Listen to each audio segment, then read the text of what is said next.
ಕನ್ನಡ ನಾಡು ಇದು ಕನ್ನಡಿಗರ ನಾಡಿಮಿಡಿತ.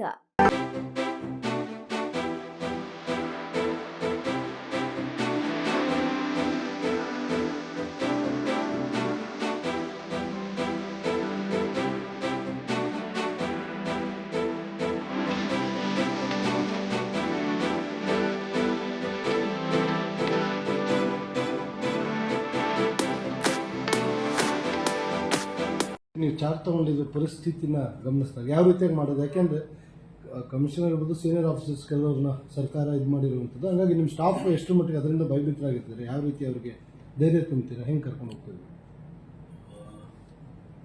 ಒಂದು ನಾನು ಹೇಳಬೇಕಾದ್ರೆ ಬೆಂಗಳೂರು ಸಿಟಿ ಪೊಲೀಸ್ ಆಲ್ರೆಡಿ ಒಳ್ಳೆ ಕೆಲಸ ಮಾಡಲಿಕ್ಕೆ ಒಂದು ಸಕ್ಷಮ್ ಇದ್ದಾರೆ, ಮಾಡ್ಕೊಂಡು ಬಂದಿದ್ದಾರೆ ಮತ್ತು ಇನ್ನೂ ಮಾಡ್ತಾರೆ ಅಂತ ನನಗೆ ಒಂದು ದೊಡ್ಡ ನಂಬಿಕೆ ಇದೆ.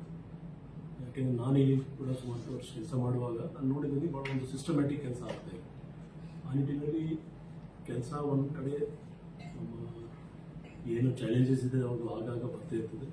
ಇದನ್ನು ಒಂಥರ ಒಂದು ಚಾಲೆಂಜ್ ಆಗಿ ತೊಗೊಂಡು ಖಂಡಿತ ನಮ್ಮ ಆಫೀಸರ್ಸ್ಗೆ ನಾವು ಆಲ್ರೆಡಿ ಹೇಳಿದ್ದೀವಿ, ನೀವು ಕೆಲಸ ಕರೆಕ್ಟಾಗಿ ಮಾಡಿ, ನಿಮ್ಗೆ ಏನು ತೊಂದರೆ ಆಗಲ್ಲ, ನಾವು ನಾವು ಹಿಂದೆ ಇದ್ದೀವಿ ಮತ್ತು ಜನಕ್ಕೆ ಒಂದು ಒಳ್ಳೆ ಪೊಲೀಸಿಂಗ್ ಕೊಡಬೇಕು ಅಂತ ನಾವು ಉದ್ದೇಶದಿಂದ ಕೆಲಸ. ನೀವು ಚಾರ್ಜ್ ತಗೊಂಡಿದ್ದ ಪರಿಸ್ಥಿತಿನ ಗಮನಿಸಿದಾಗ ಯಾವ ರೀತಿಯಾಗಿ ಮಾಡೋದು? ಯಾಕೆಂದರೆ ಕಮಿಷನರ್ ಇರ್ಬೋದು, ಸೀನಿಯರ್ ಆಫೀಸರ್ಸ್ ಕೆಲವ್ರನ್ನ ಸರ್ಕಾರ ಇದು ಮಾಡಿರುವಂಥದ್ದು. ಹಾಗಾಗಿ ನಿಮ್ಮ ಸ್ಟಾಫ್ ಎಷ್ಟು ಮಟ್ಟಿಗೆ ಅದರಿಂದ ಭಯಭೀತರಾಗಿರ್ತಾರೆ? ಯಾವ ರೀತಿ ಅವರಿಗೆ ಧೈರ್ಯ ತುಂಬ್ತೀರಾ? ಹೆಂಗೆ ಕರ್ಕೊಂಡು ಹೋಗ್ತೀವಿ?